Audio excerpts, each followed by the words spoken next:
What's up, guys? This is Coach Grant with First Down Training, and today we're going to be breaking down 10 different routes that a DB cannot guard. So I hope this video helps you guys out. I hope it can teach you a few new things. But also, fellas, if you're a wide receiver and you want to get some work in with us this offseason, we are going to be traveling out to 15 more states across the country for 2-day-long QB and wide receiver camps. We will be coming out to San Francisco, Orlando, New Orleans, Charlotte, Dallas, the DMV, St. Louis, Honolulu, Boston, Cleveland, Austin, Texas, Seattle, Newark, Denver, and Los Angeles. So check out that very first link below, fellas, if you want to get some work in with us. It's 8 hours of training over the course of the weekend. We'll have DBs out there for one-on-ones to work. So check out that very first link below. We'd love to have you out to one of our camps. Let's get started. So now, first route we're going to be talking about here is any kind of route against zone coverage based off of steps. More importantly, a curl route. So anytime that you guys are working around, I'm going to play this full speed. This is from Kyle Phillips. You want to try to run your routes off of steps when it's against zone. So what does that exactly mean? So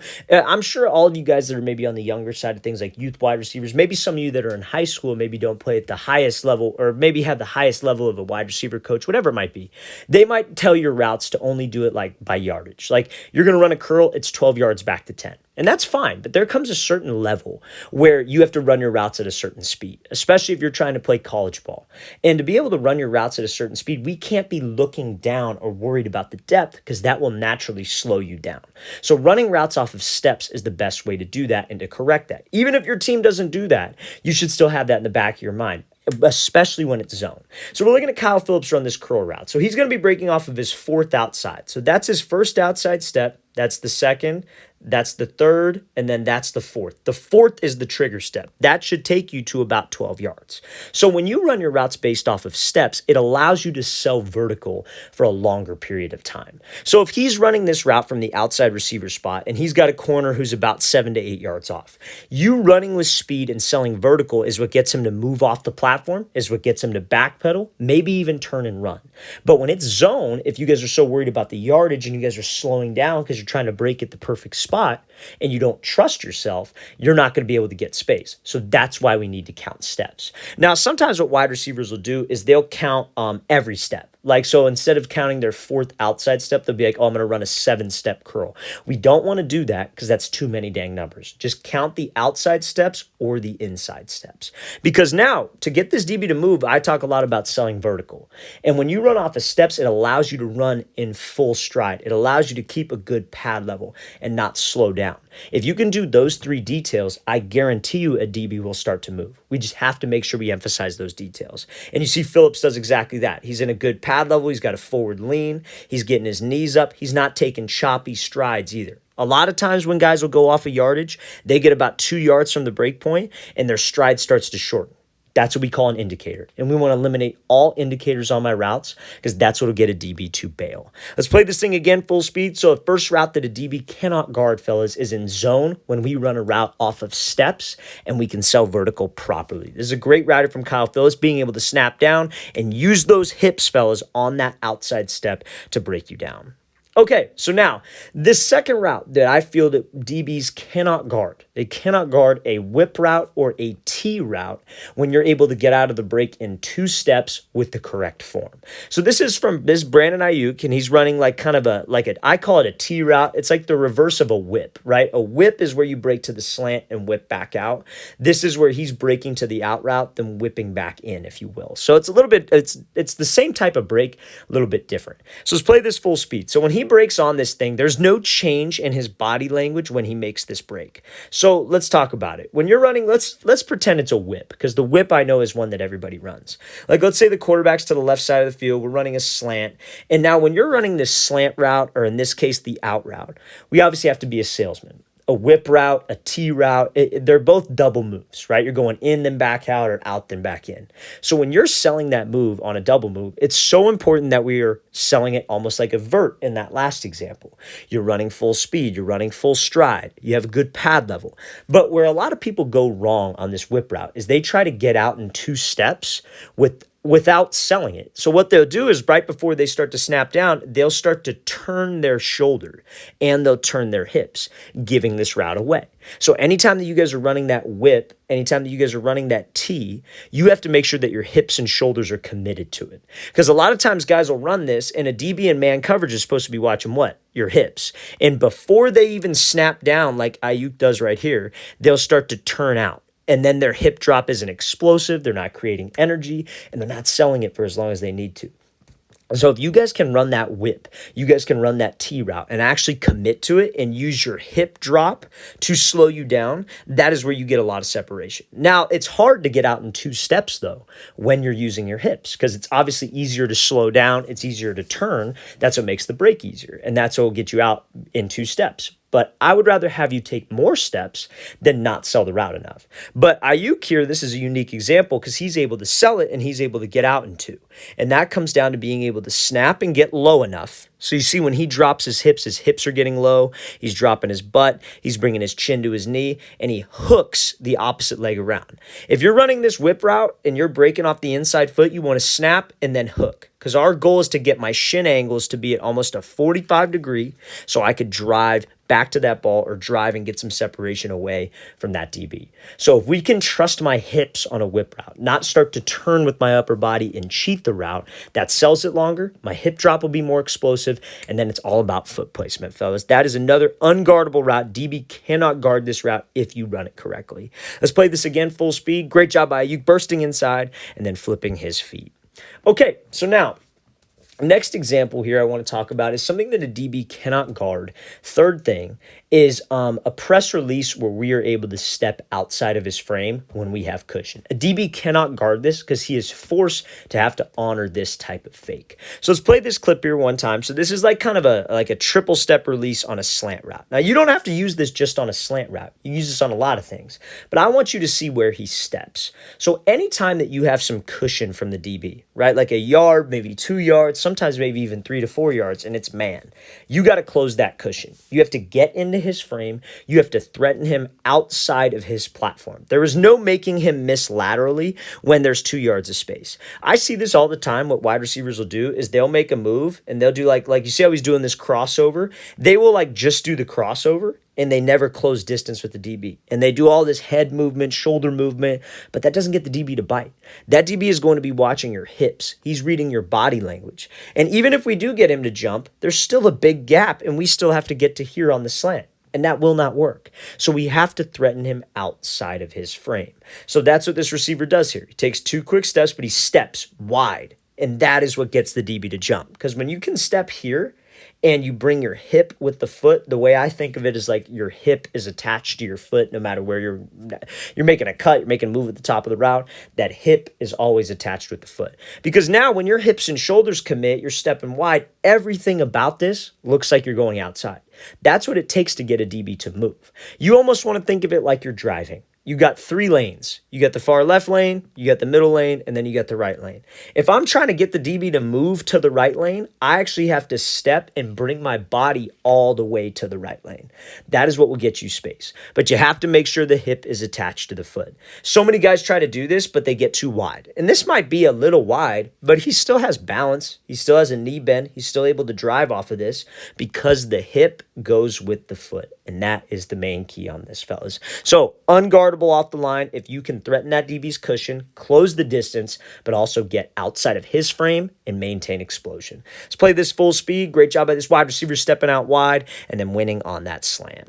Okay, so now, next example here is going to be Justin Jefferson and how this is how you guys can be. A DB cannot guard you when he is being overly physical if you do this on your release. Okay, and this is called a split release. So this is a situation where maybe you don't need to close the cushion because there is no cushion with this DB. He's right up on the line. Justin Jefferson's in a stack formation, so it's not like he could back up or do a step back release.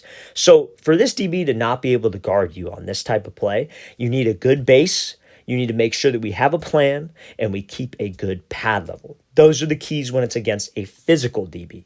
So let's play this thing full speed. So Jefferson does this split release, able to shed, able to get up into the route, and then win on this corner route, right? So when I got a physical guy who's going to get right in my face, we know he's going to get hands on me, but we have the advantage because at the end of the day, we know where we are going. The DB does not. So anytime that you feel you got a DB who's going to be overly physical, who's going to lunge at you like this, look at his base. He has no base, right? He's lunging. He's way out ahead of himself. His chest is way past his knees. All it takes is one good swat, and he is completely done because he has no base. DBs are taught to keep their feet moving and to stay in this base, like take a kick step. They take like inch back steps, but maintain and keep their feet active. But when he lunges, his feet physically cannot stay active because he's outside of his frame, right? He's got no balance. So when he lunges, fellas, Justin Jefferson does a split release. So a split release is exactly how it sounds. You take this foot out wide and you bring this foot up. So you split your feet. But the great part about a split is that if you land and you come to balance and you have a good pad level position, you're actually in a pretty strong spot. Almost want to think of it like you're on a surfboard or you're on a skateboard. Your feet aren't super close together. You're not standing super tall. You're in a pretty low balanced spot. So now if he does get hands on you, so what? I got balance. I'm in a good space. I could just shed the hands and go. And that is how we get separation. Now he's forced to have to hold. That's the only option he has. Because if he doesn't hold, he's gone. Jefferson's going to have him by about 5 yards simply because he had a good base, he had a plan with his release, and he kept a good pad level. That's how you guys are on. A DB cannot guard you if he's going to be real physical like that when you have those things in mind. Let's play this thing again, full speed one more time. Great job by Jefferson hitting that split, forcing that DB to get hands off, and then winning on that corner route. Okay, so next thing I want to talk about here is understanding leverage on an out route. On a 10-yard out, you guys, DB will not be able to guard you on a 10-yard out if you understand his leverage and know how to attack him, whether it's zone or whether it's off man. So we're looking at outside shade zone coverage, and you have to run a 10-yard out. So we should know this, and again, this can be outside shade off man as well. This does not mean that it's only against zone. The same principle applies if it is off man. And we're going to talk about inside shade as well. So let's play this full speed. So instead of attacking his leverage, instead of going straight to the out, this wide receiver attacks the inside shoulder of the DB because that is the only way to get separation.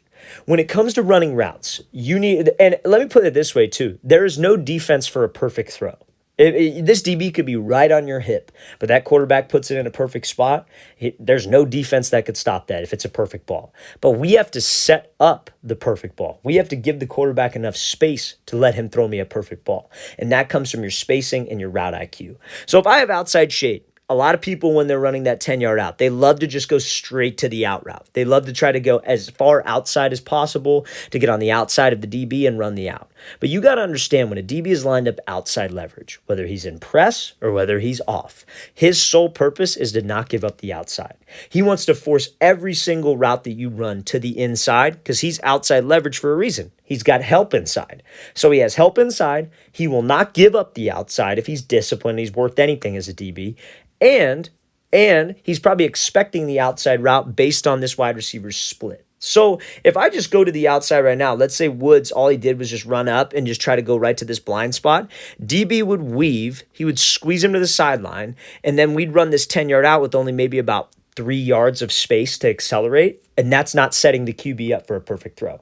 That's not the right spacing on the route. So to be able to keep spacing, we have to attack the inside shoulder of the DB. So if I attack his inside shoulder, I get him to flip his hips a little bit. Okay, now I can put the brakes on. Now I got him to think fade because I was selling just like the very first example. Good pad level, good stride, and good speed. Those 3 things are the keys to everything when it comes to route running, fellas. Whether it's a 5-yard hitch to this 12 to 15-yard out, you have to sell that fade until the last possible second. So now when he breaks this thing off, not to mention he's probably running routes off of steps because it's zone, just like that very first example. When we get that DB to commit, and now I could slip back underneath. Even if he plays this thing perfectly, I have room for the QB to throw me open now. I didn't cut down the route because I was trying to force it. That's how you guys can understand leverage, and that's how you can structure your routes. Now, you might ask me, well, what if he's inside shade? What if it's off man and he's lined up like about right here? Well, what you would do is you would attack him then. Because it's the same route applies. It's still an out route. We still need space. So what he would want you to do if he's inside shade, his help is the sideline. Like when he's outside shade, he has safety help. When he's inside shade, he's got sideline help. So if you just took off and ran, he would get right into your hip and try to force you to his help, which is the sideline. So what you would need to do is you would need to stem him to the inside. You would need to attack his leverage, because when you attack his leverage, just like when you attack his leverage versus outside shade, he's going to keep his leverage. And when he keeps his leverage, guess what? That's an even bigger window for that QB to throw you open, all based off of your stem and knowing how to attack his leverage. Let's play this thing full speed. Great job by Woods attacking the inside shoulder, breaking this thing off, and then winning on that out route. So now let's talk about the opposite. So let's say it's pretty much the same concept. This should be a breeze for everybody. So I think when you run a post route versus inside shade off man, should be easy money. It's just like that out route versus outside shade. But now I feel like it's even a little bit easier because you might have some more space to work with. So when we have inside shade and we have to run a post, where do you think you want to do? Do you think you want to try to attack him and stem him? Or do you think you want to go outside shoulder? Probably outside shoulder, right? Because if you attack him and stem him, he's just going to keep his leverage, and then you run that post right into him. So let's play this full speed. Watch what this wide receiver does. He does a little tempo change, but you see how he's attacking the outside shoulder to give himself space over the middle. That is textbook spacing on a route, and that is how you want to run the route to keep timing with your QB. Think about this. Like, let's say, for example, let's say we're lined up on the outside. Let's say his split's a little bit wider. And you get this type of coverage. You have a post, and then let's say it's like a double post concept. But this DB's inside shade. If you try to stem inside and this DB keeps his leverage and you try to break off in front of him, you are running into the other post. You have to keep spacing on the play. There is nothing worse than bad spacing, right? Especially when it's over the middle, because you could have one defender guarding two routes. So that's another reason why we would attack the outside shoulder, because this DB won't give up the inside release. So you have to take what he gives you, but also keep spacing. You got to work. You got to be comfortable getting open in this case. So he comes off the ball. He comes off fast, gives a little tempo change, and then he's making it look like a fade.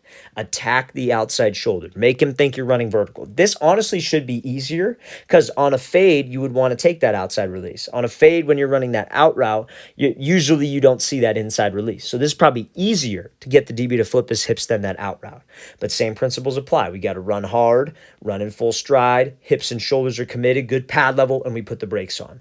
Now he has space for the QB to lead him, and he has spacing on the entire play. It is very easy in this environment, fellas, in one-on-ones, to just not take it realistically. Catch the ball in the opposite hash of the field. That's not real football. We have to keep it realistic. Let's play this thing full speed. Great job taking his time with the tempo and then accelerating at that outside shoulder to win on that post. Okay. So now, this next example here, I feel like a DB will not be able to guard you if you take what he gives you against press coverage and not force it against press either. So this ties into a lot of what we were just talking about with off man, but now it's just a little bit closer up. It's press coverage. So this is Corey Davis running a dig route, and he's doing it with an outside release, which is something that a lot of people do not teach and a lot of people do not like to teach, but they're just not confident at the top of the break. So let's play it full speed. So he come off here, he takes the outside release, and he does a little hip shift rocker step at the top to win on that dig. And obviously it's a catch in traffic. Obviously there's going to be people there. It's the red zone.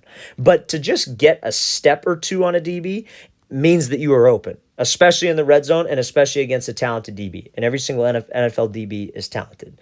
So let's play this again, or let's break this down. So we got inside shade press, right? How we know is Davis is top of the numbers, and this DB is shaded to the left of the top of the numbers. So we know it's inside shade. So we're not going to get this inside release. I'm going to tell you that right now. If this DB's disciplined and he's got any kind of cushion, if we try to give him a fake outside and then go inside, he's going to stay disciplined and play his leverage, because that's what disciplined DBs do. They do not give up their leverage. He's inside shade for a reason. He doesn't have any help over there. His help is the sideline, and that's where he's trying to force us. So when he comes down in motion and he takes this outside release, this is what you want to do. You want to have a plan at the top of the break. If you don't want that DB to guard you, you got to come up to the line with a plan. A lot of guys try to think on the fly, react on the fly. It's not going to work. You see inside shade press? Okay, I'm going to take what he gives me. I got to keep timing with my QB. I can't try to waste time trying to get off this jam and fight this jam and get pushed all the way to the inside. I got to keep space, and my separation comes at the top of the route. So he's able to actually get in a restack position. Now you should have a plan up here. If you restack them, okay, I'm going to give him a fake outside, get some separation.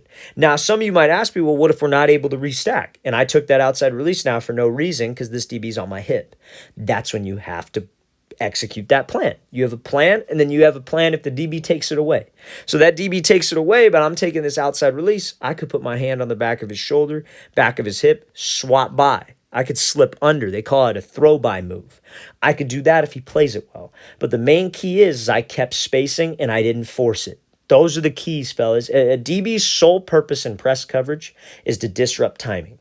If I take what he gives me and I'm focused on getting separation at the top of the route and keeping timing off the line, he didn't do his job. His job is to screw up the timing and get hands on me. If I don't let him do that, he didn't do his job in press. It should be easy money. We should welcome press coverage because we know how to get off of it. Let's play this thing full speed one more time. Great job by Davis, taking what the DB gives him, working to restack, giving that move, and then obviously making that tough catch in traffic, getting both feet down. Okay.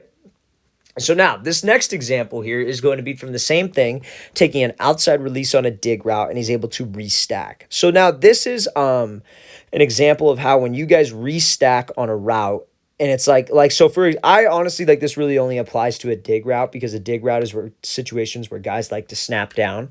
But we need to have something a little bit more creative so the DB doesn't run into us. So it's the same scenario that we just went over. But he will not be able to guard this dig if you restack and you can give a move rather than snapping down. So let's play it full speed. So he does a little dive release, outside release, gives a 1-2 at the top after he snaps down. So how many of you guys at your school are probably taught to run your digs like they call it a basic, right? Where you go up 10 to 12 yards and you break down and then you go. And then I'm sure some of you guys have digs where you run up, you break to the post, and then you break to the dig. It's like a post dig where you single cut it. You don't drop your hips. So oftentimes what wide receivers will do is they don't have either the tools in their tool belt to do it or maybe the confidence to do it, but they'll take an outside release and they'll on a dig route and they'll restack, they'll do everything that we talk about, but they break down and they'll just kind of try to run out of the route. They'll break down and just run out. You need to have something more than that if you want to get separation. So this right here we call a box cut. So I'm not saying that you have to do a box cut because you could do a rocker step, you could do a single cut with a head fake, whatever. You just have to have something planned for when you restack other than snapping down on that 10 to 12 yard in, that 10 to 12 yard dig. So this box cut is where he snaps down and then he gives a head and shoulder fake to the outside. They call it a box cut because on a box there's 4 corners. And so it's like a 4-step break. You go 1, 2, 3, 4. And that's probably about as smooth as it gets right there. You snap down 2, head fake 3, 4 to sell like you're running an out route to get him over anxious to jump. But again, it's not like he just snapped down and ran the route. He's giving him something at the top of the break. He's being creative with his break because when we snap down and the DB and we have him stacked, all he's going to do is just run into me if I don't give him something. So make sure, fellas, DB will not be able to guard that outside release dig with a restack if we give him a move. Doesn't have to be a box cut. You could burst up to the top and give an inside fake, outside fake, then go, like that last example. You could burst up to the outside and give a single cut and break down. Just do not snap down and do not let him run into you. Let's play this thing again full speed. Great job here using that box cut to create separation on that restack dig. Okay, so now, next example here is how you guys can create separation when you have, it's like a situation where you have a DB who's 7 to 8 yards off inside shade and you have a route like a fade route, right? And the mistake that a lot of guys will make, which get them locked up, is that they see this look and if it's like a goal line fade or a red zone fade, they just run away from the DB. We can never run away from the DB and expect to have success. We have to threaten him. So that's why I include this example. So this is very similar to that out route that we were talking about earlier when we had the inside shade look. This is just more of a live version of it, obviously. So he's inside shade. He goes at this DB and attacks his leverage, gives him a move inside, and then runs this slot fade. But you see here again, like I talk about, there's no defense for a perfect throw, but we have to set up the quarterback for a perfect throw. If we were just come off here, a lot of times what wide receivers will do is they'll just take off and run. DB's inside shade, they got to fade. They're lined up in the slot. Okay, I'm just going to go run. And now maybe that'll work because you're faster than this guy, but there's going to be a point where you're going to not be faster than the guy, or he's going to be your speed. And that's exactly where he wants you to go. When he's inside shade, he wants to give up. He doesn't want to give up the post or the dig. He's completely fine with you running the fade. He doesn't want to give up the fade, but he'd rather have you go there than inside because at least he could try to wall you to the sideline. So if you just take off and run, he will get hands on you and will force you all the way there. Now, what he does here is he attacks him. Now, the great part about this release is that he's closing the distance. So many wide receivers will hear me say, oh, attack him, but they're afraid to close distance because they're afraid of this DB getting hands. So what guys will do is they'll attack him, they'll stem him inside, but they'll make their break right about here with about like 3 to 5 yards of space. Now, let me tell you this. You throw a jab inside and he jumps, you still have to get to there. And he's got like a 3-yard head start on you and could just take the right angle and angle you out. So you have to close space to where we could put him on my back hip, if you will. So that's what this receiver does. He closes space and he threatens inside. So now when he bursts up vertical, he's like essentially, maybe could be a little bit tighter, but he's hip to hip with this guy. This guy is trailing him now, not trying to take an angle to get over the top, simply because he closed the space and he knew how to attack the leverage. Fellas, you got to give your quarterbacks as much space as possible for them to throw you open, and you have to set yourself up by closing space. And again, it comes from knowing what to do. What leverage looks are we seeing? How can we go execute? Let's play this thing again, full speed one more time. Great job closing the space, making sure we give a good head fake inside, and then winning on that fade route from the slot. Okay, so last thing I want to talk about here is a route from Cooper Kupp. Now, I think, fellas, you can be completely unguardable from a DB perspective if you don't give away your routes. So you got to have different ways to run different different ways to run each route, and it's got to look pretty dang similar to be unpredictable. Because I'm going to tell you this right now, a big part of the DB position is watching film. Those guys watch a ton of film because playing DB is hard. They're playing a guessing game every single snap. So they have to try to be ahead of the game at some point. So they study a lot of film. And that high school coaches probably, maybe not high school DBs, but college DBs for sure, and especially NFL DBs. So let's play this full speed. So this is Cooper Kupp running an out route off of a 3-step break. He goes left, right, left. Now, why is this so important? It's because he could do probably 2 separate routes off of this right now that all look the same. So maybe a couple times on film, maybe a couple times in this exact same game, Cooper Kupp is bursted up and he's cut off of just 1 foot. So he'll just cut off of 1 foot and he'll run a corner, he'll run an out, whatever it is, right? And so maybe the DB's seen that before. Now, maybe a couple times in this game, and you see it with Cooper Kupp and the way he runs routes. He'll come up and he'll go 1-2. So he'll just do an inside move, outside move, and go run a post or go run a dig. DB's probably seen that before on film as well. So now he adds a 3rd step to it, and he does this like triple rocker step, as I call it, where he goes 1, 2, 3. And he takes 3 steps. So now this looks a lot like a post. The first step looked a lot like an out. So now the DB's confused because he's never seen that before, or he's seen it before. He just doesn't know which one is which because everything looks the exact same. It's the exact same speed, it's the exact same stride, and is the exact same steps. Fellas, that is the name of the game. You got to be a great salesman to be a great receiver. You cannot just go out there and run different moves for different routes. You got to keep things simple. And you see it all the time, like Cooper Kupp off the line of scrimmage against press. What he does is not complicated. I think arguably probably the best receiver in the game right now.